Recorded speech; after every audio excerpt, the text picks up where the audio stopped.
Now that Cobra Kai has ended, Triple H has really come in clutch to give me a single reason to keep my Netflix subscription. And therefore, I've been getting really into professional wrestling lately. I especially enjoyed the high-flying start to Penta's run and watching Rey Mysterio beating the absolute crap out of his deadbeat son, Dominic. So, I've started to take an interest in luchadors, and you know me, I can't take an interest in anything without trying to make a buck out of it. So here is a video about a Mexican priest who turned to the colourful, brutal and acrobatic world of lucha libre to raise enough money to sustain his orphanage. And if that sounds like the plot of a feel-good movie, that's because it is.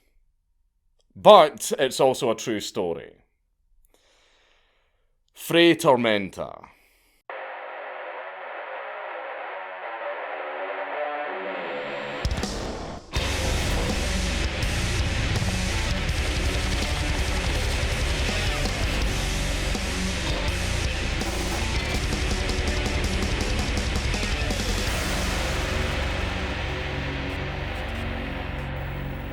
Please leave a like and a comment on this video because it really helps me in the algorithm. Hello, today's sponsor is me, because I've got a Patreon that I don't shout out enough, and if you get one of the nice tiers, you can get your name mentioned at the end of each video, and if you get one of the really, really good tiers, you just get told what videos are coming out that month. Also, people who subscribe to the Subscribe Star also get the same perks. I also have a second channel that a lot of people still haven't subscribed to, where I cover mostly political and news type content, primarily focusing around free speech and authoritarianism. I've got a bunch of other links to other socials down below, and also I'm now on Instagram. I know, but hey ho, it's fun. So anyway, go and subscribe to all of that stuff, go and subscribe to the Patreon, give me a great big kiss on the lips, and enjoy the video. So, Huyaka is Fray Tormenta. Born on the 5th of February 1945, Sergio Gutierrez Benitez was one of the youngest of 18 children, because fucking Catholics, living in San Agustin, Mexiquitili, and I don't care whatever that word is, get a real fucking language. But anyway, as you can imagine, his father, making charcoal from burned wood and travelling far and wide to sell it, did not stave off poverty. And things only got worse when the family had to move to a slum named Tres Estrellas in Mexico City, after Sergio's uncles were murdered. Because that's just a thing that happens in Mexico. By the age of 11, little Sergio was in a gang, drinking and addicted to basically everything. Sergio said, "In this country, drugs have always been very present. I did everything. Marijuana and cocaine every day, even mushrooms from time to time. A little after that, I started heroin. And you wouldn't be at all surprised to know that all of this was funded by petty crime. As the boy grew into manhood, he had, and I quote, already become a criminal and a thief. I even worked as an actor and clown in a circus. But I spent everything on my doses, and I needed more. So I started stealing." As strange as the clown work sounds, that does involve a lot of physical performance that might come in very handy later on. With such a background and hostile environment, it's no wonder that when Sergio wasn't strung out, he grew up fighting, collecting almost 70 scars from beatings, stabbings, and even a bullet wound. And he still has a droop in his left eyelid after a drunk hit him with a bottle. As it always does, the lifestyle caught up with Sergio as he entered his 20s, and a friend in his gang was actually murdered with Sergio as the main suspect. It feels wrong to say that he made a lucky escape, however, because the alibi that exonerated him was him being drunk in a bar at the time of the murder. Nevertheless, it made for a hell of a wake-up call, and a 22-year-old Sergio walked into a church for confession.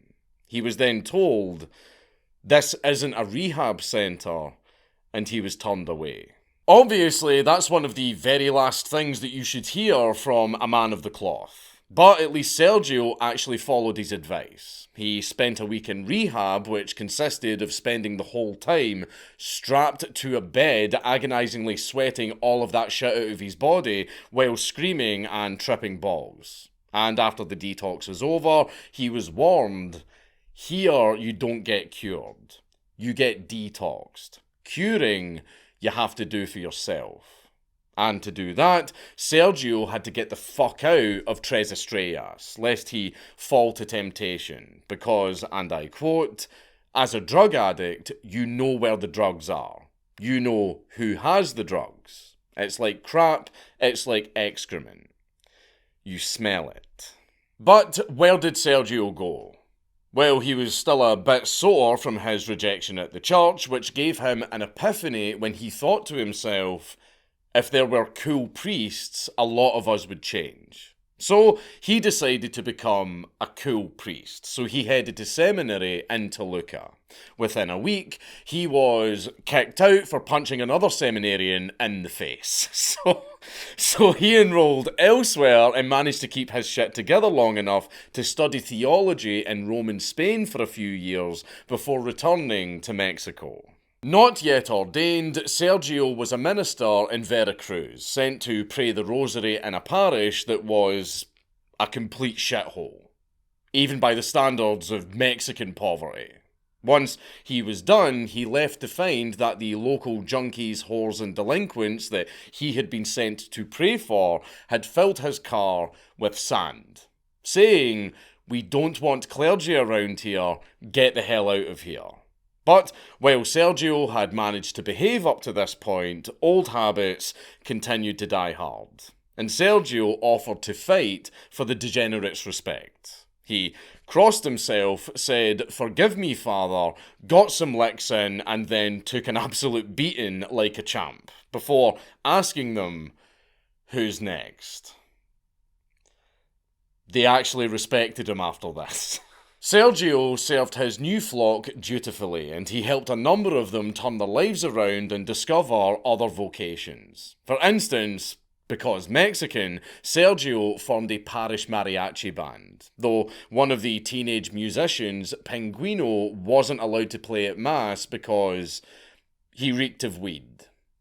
If only that was all he was taking. Because one day, Sergio's time in Veracruz took a very tragic turn when Pinguino overdosed. So Sergio bundled him into his car and rushed him to the hospital. On the way to the hospital, Pinguino asked Sergio for the chance to confess, and he was rebuffed because only an ordained priest could hear confessions or read last rites. The boy asked, "Hear my confession, we're not going to make it." Sergio pointed out that he can't ask God for forgiveness, and Pinguino replied, "God will forgive you for hearing it." Sergio pulled over and obliged before Pinguino died in his arms. 3 days after the funeral, Sergio decided to take his vows and was ordained on the 26th of May, 1973. Father Sergio joined the Dominican order and made a point of helping addicts, before expanding his mission to helping all of those in poverty. He was also a member of the Piarists Order, which is an organisation dedicated to education, and he taught philosophy and history at Mexican Roman Catholic universities. I mean, it's Mexico Roman Catholic University is a little bit redundant. But anyway, eventually Father Sergio settled into a position as a priest in the Diocese of Texcoco, where he did his most important work, clandestinely taking in orphans and letting them stay in the church. And since he didn't quite know how to say no, he soon had more orphans than he knew what to do with, especially since they followed him wherever he was, no matter where he was transferred to. By 1976, Father Sergio had so many children under his wing that it was easier to just found a full-fledged orphanage in San Juan. I have no idea how to pronounce these words, I'm very sorry. I'm not sorry. However, even with all of the will in the world, kids are expensive, and Father Sergio was struggling to feed them all.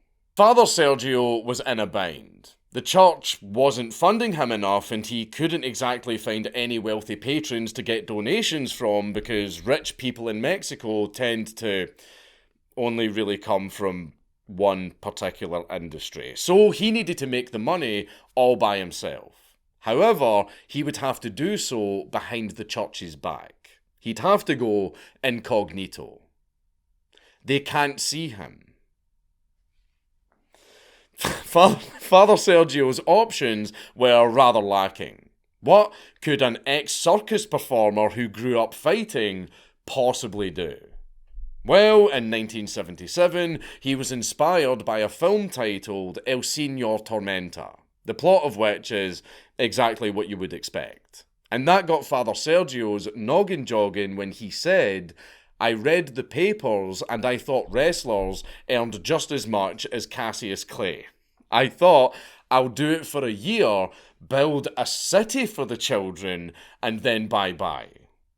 It's perfect. Pro wrestling could provide both prize money and anonymity, since luchadors very famously wear masks. No one needed to know that it was him.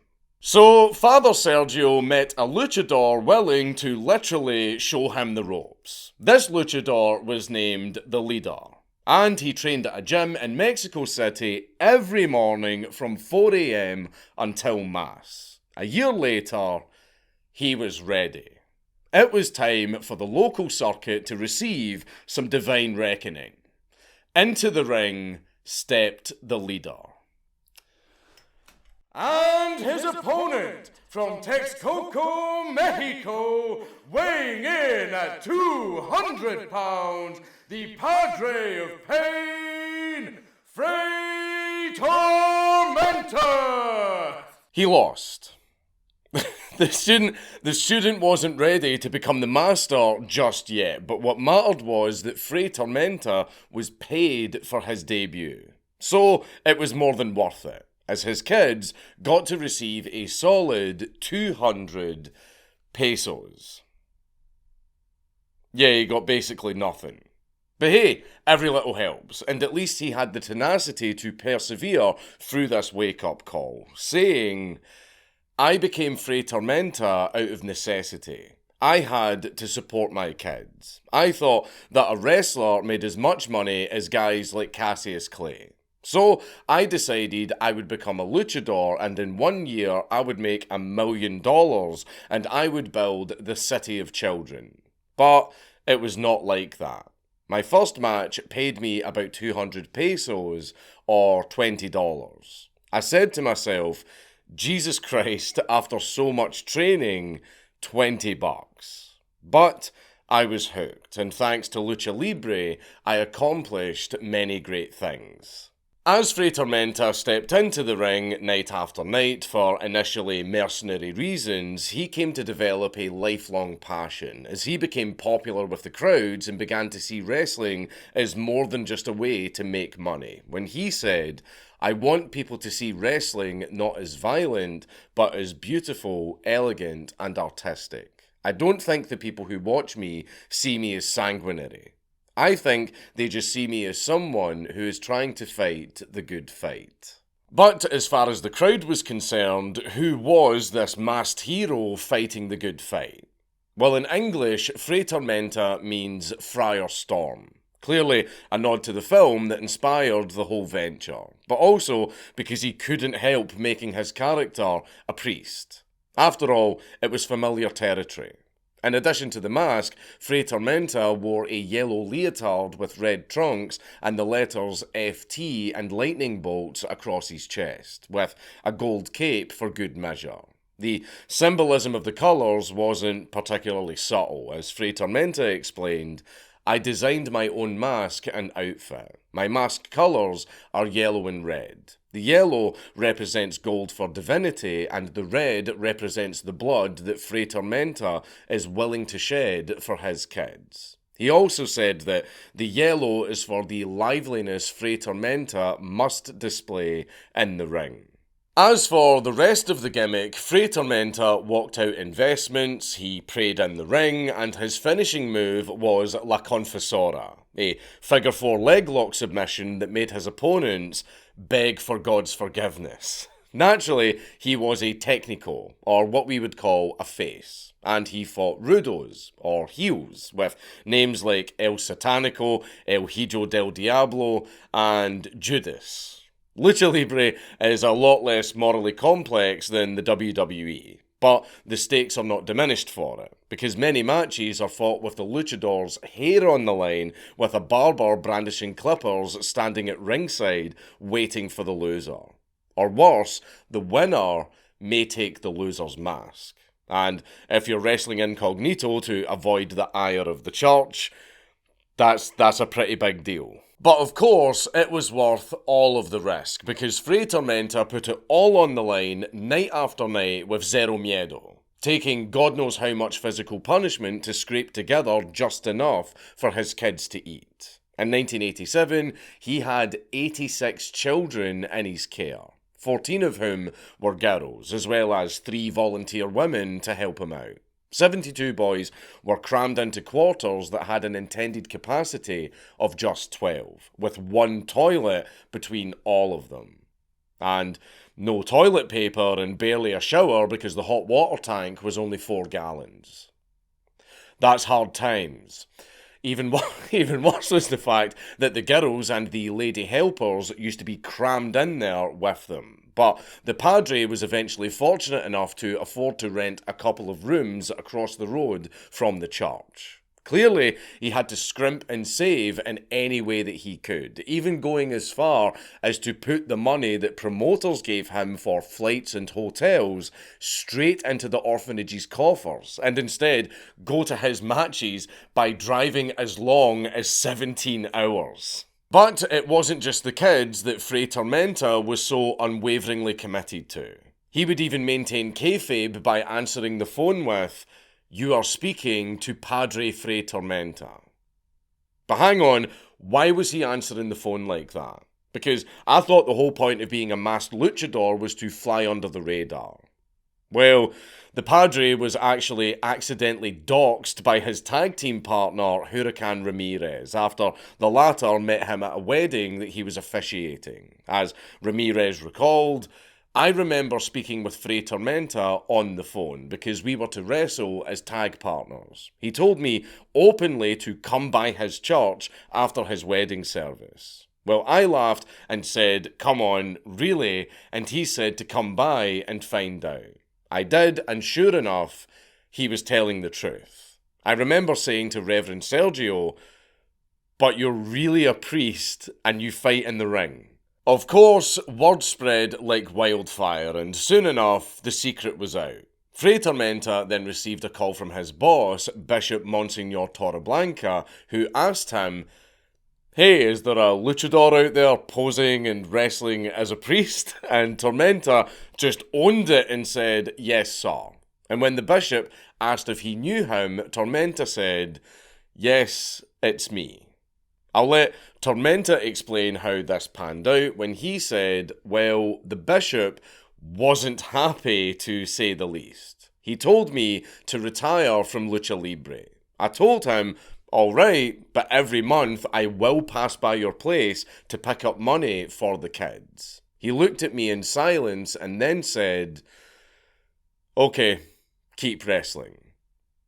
The bishop also warned Tormenta to be careful, but his position later relaxed when he said, 'At first I didn't approve, but since what he does helps the children, then I approve. If he were to change his priorities, say first came wrestling, then came the church, I would not approve. But he is giving his life for those children.'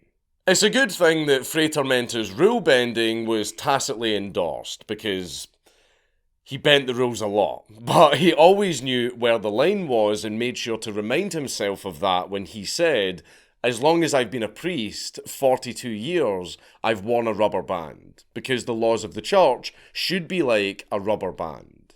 But if you pull too much, it breaks.' Not that the care he took made it go down easier for the other priests, though, because not only was the wrestling a rather strange break with tradition, Fray Tormenta also sang mariachi songs after Mass, justifying it by saying, if Jesus Christ came down, he would sing just like me. He even released a CD titled Fray Tormenta Sings for Everyone with Mariachi. I mean, I love the guy, but holy shit, he's such a fucking stereotype. The only way he could be more Mexican is if he wrestled fucking Frieza. Even though he had the bishop's permission, Fray Tormenta would have preferred to stay masked because, and I quote, no one would have taken me seriously as a wrestler had they known I was a priest.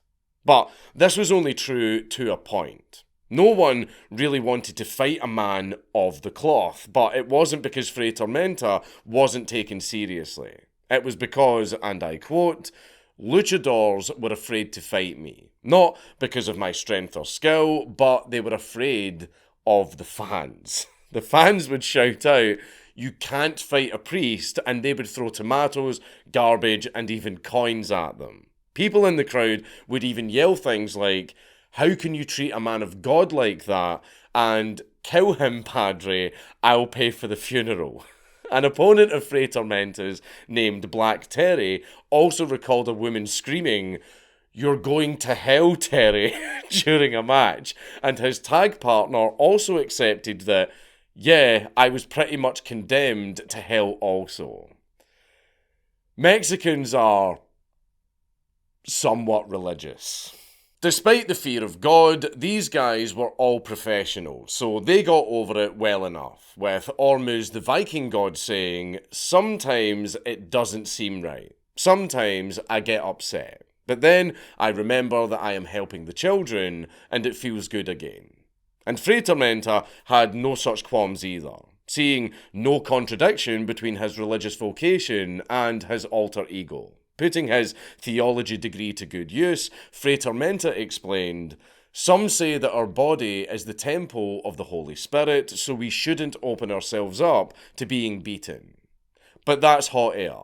Didn't the original friars flagellate themselves? I don't use a barbed belt, I get into the ring. To be completely fair, that is a very, very good point, and as they say, to suffer is holy. Besides, we all like crusaders. Fighting is based when you're on God's side, and luchadors are much more righteous than other wrestlers because they tend to be genuine, bona fide folk heroes, best exemplified by the legendary El Santo, who is basically Mexico's Superman and is definitely worth a video of his own someday. But despite his opponents getting heckled, Fray Tormenta's doxing actually worked out massively in his favour. As you could tell from the heckling, it made Fray Tormenta way more popular with the crowds than ever. And it allowed him to increase his mystique because his backstory sort of became multiple choice. You see, as the real details came out, they were rather heavily peppered with magical realism. For instance, instead of deciding to become a priest after being turned away from the confessional booth, Fray Tormenta allegedly responded to a sign from God after seeing a vision of himself in vestments giving a sermon. He heard voices in his head. He talked to him.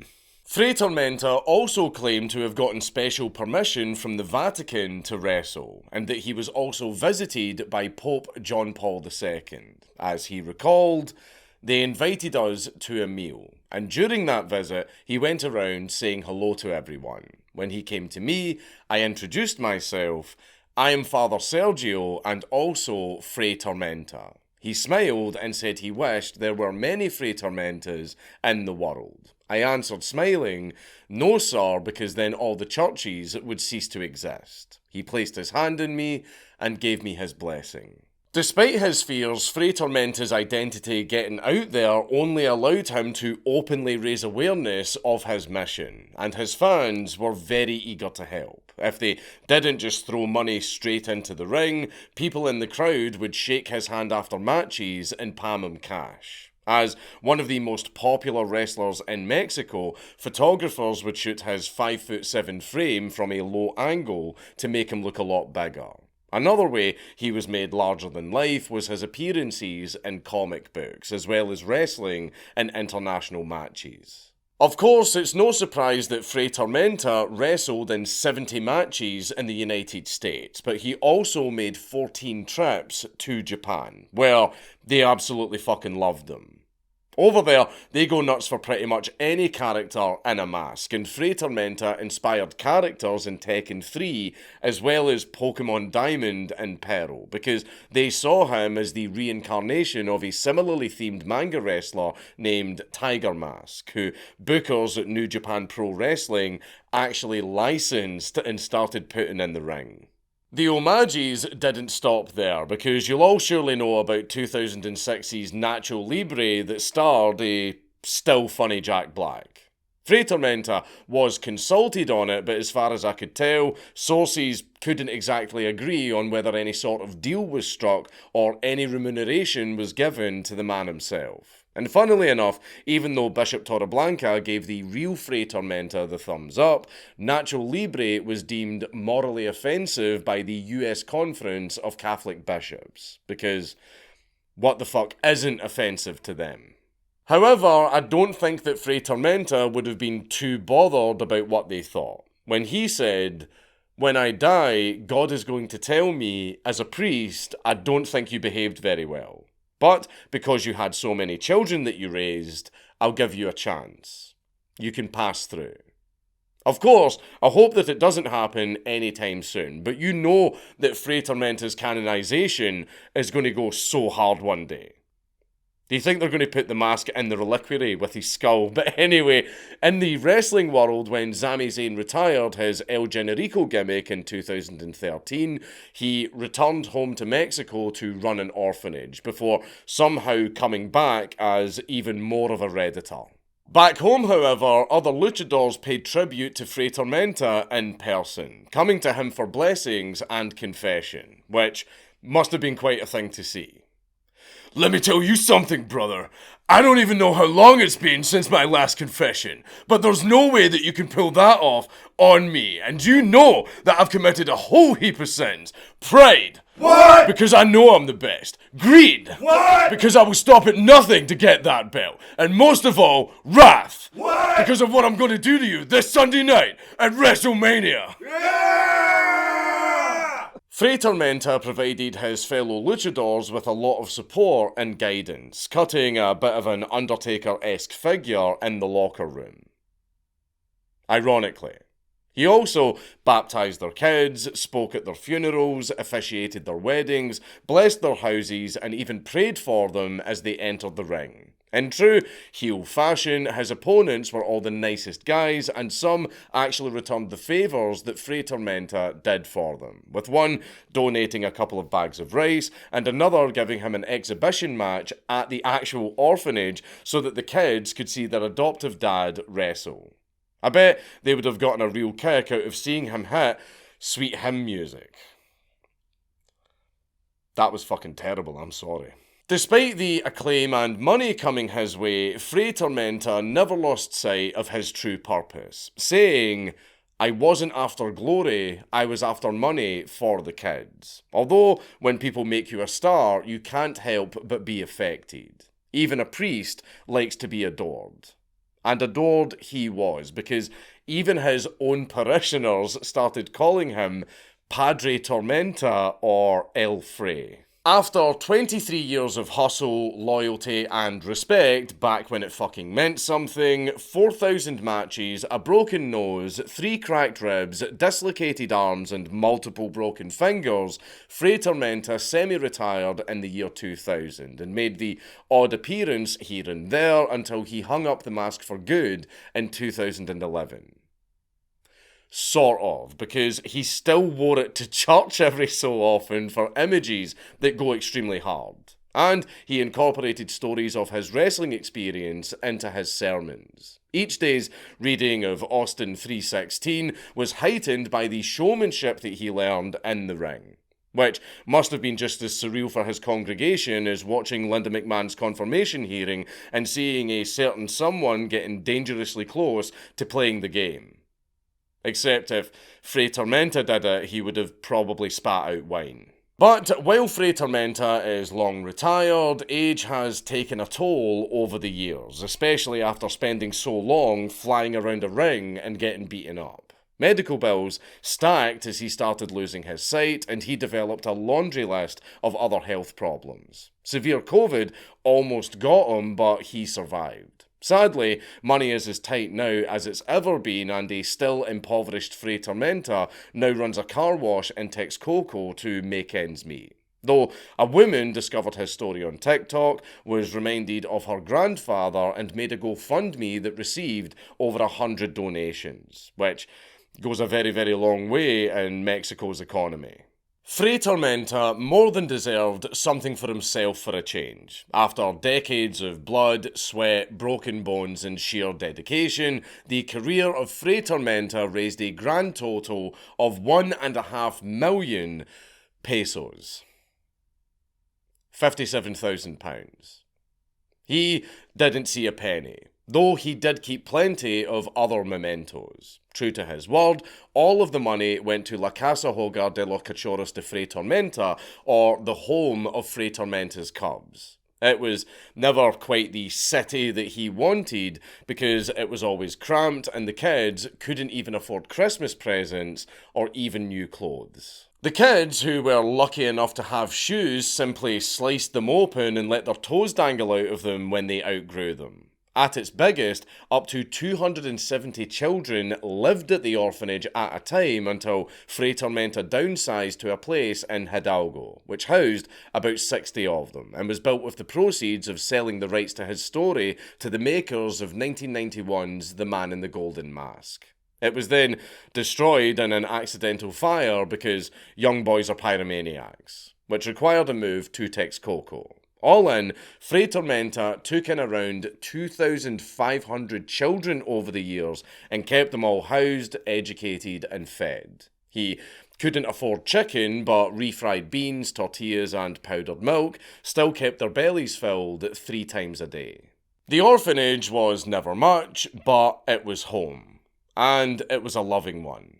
Everyone there had very little, but they were all fairly content and happy because Fray Tormenta was their dad. And it's no wonder because of the sheer unwavering commitment that Fray Tormenta had for them. And while his mission to help them brought him much acclaim and many opportunities, he hand-waved away all of them in favour of the ones that were so important to his kids and his flock, saying, "Fame is like foam.